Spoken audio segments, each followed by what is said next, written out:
രാധേ, രാധേ. അമ്മയുടെ ചേട്ടൻ വന്നു.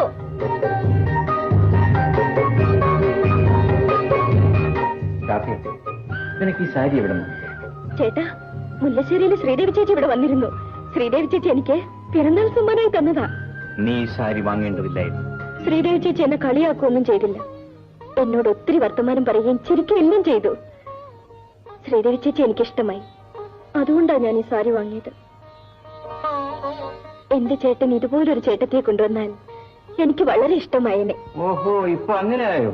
നീയല്ലേ പറഞ്ഞത് ചേട്ടൻ കല്യാണം കഴിക്കരുത്, കല്യാണം കഴിച്ചാൽ ചേട്ടത്തിയമ്മയ്ക്ക് എന്നോട് വെറുപ്പായിരിക്കും, എല്ലാവരും എന്നെ ഉപേക്ഷിക്കുമെന്നൊക്കെ? ആ പേടി കൊണ്ടാ ഞാൻ അന്നങ്ങനെ പറഞ്ഞത്. പക്ഷേ എല്ലാവരും അങ്ങനെയല്ലെന്ന് എനിക്കിപ്പോ തോന്നുന്നു. ഇനി ഇതുപോലൊരു പെണ്ണെ തിരക്കി ഞാൻ എങ്ങോട്ട് പോകാൻ? ചേട്ടൻ എങ്ങും പോകണ്ട. ശ്രീദേവി ചേച്ചി തന്നെ കല്യാണം കഴിക്കണം.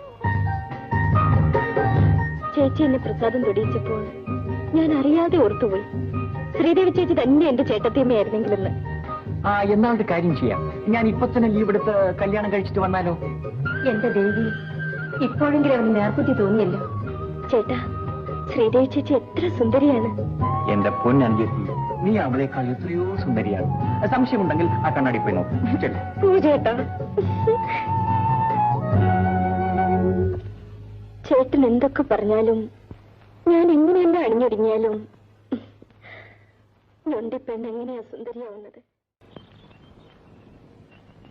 Excuse me. വരൂ, അകത്തേക്ക് പോവാം. താങ്ക്സ്. ഞാനിത് ശ്രീദേവിക്ക് തരാൻ വേണ്ടി കൊണ്ടുവന്നതാണ്.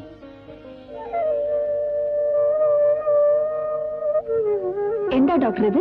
ശ്രീദേവി എന്റെ അനുജത്തിക്ക് ഒരു സാരി കൊടുത്തില്ലേ? അതെ, ഞാനത് രാധയ്ക്ക് പിറന്നാൾ സമ്മാനമായി കൊടുത്താണ്. അതോ ചികിത്സിച്ച ഡോക്ടർക്കുള്ള പ്രതിഫലമായിരുന്നു? ഡോക്ടർ, ഞാൻ രാധയോട് കാണിച്ച സ്നേഹം ഡോക്ടർ ഇത്ര ക്രൂരമായി തെറ്റിദ്ധരിക്കുമെന്ന് ഞാൻ ഒരിക്കലും പ്രതീക്ഷിച്ചില്ല. ഈ സാരി തിരിച്ചു വാങ്ങി ആ പാവം പെൺകുട്ടിയെ കൂടി വേദനിപ്പിക്കണമായിരുന്നു. ഇത് ഞാൻ വാങ്ങില്ല ഡോക്ടർ. വേണമെങ്കിൽ അത് നശിപ്പിച്ചു കളഞ്ഞേക്കൂ. ഞാനൊരു ഡോക്ടർ ആയതിനു ശേഷം ആരുടെയും സൗജന്യം ഇതുവരെ വാങ്ങിയിട്ടില്ല. എന്റെ സഹോദരിയും അങ്ങനെ തന്നെ ആയിരിക്കണമെന്ന് എനിക്ക് നിർബന്ധമുണ്ട്. അതിനെതിരായി സംഭവിച്ചപ്പോ അത് തിരുത്തണമെന്ന് എനിക്ക് തോന്നി. രാധ വേദനിക്കരുതെന്ന് കരുതി ഞാൻ മറ്റൊരു സാരി വാങ്ങി. അതാണിത്. ശ്രീദേവിയും ഇതൊരു സമ്മാനമായി സ്വീകരിക്കൂ.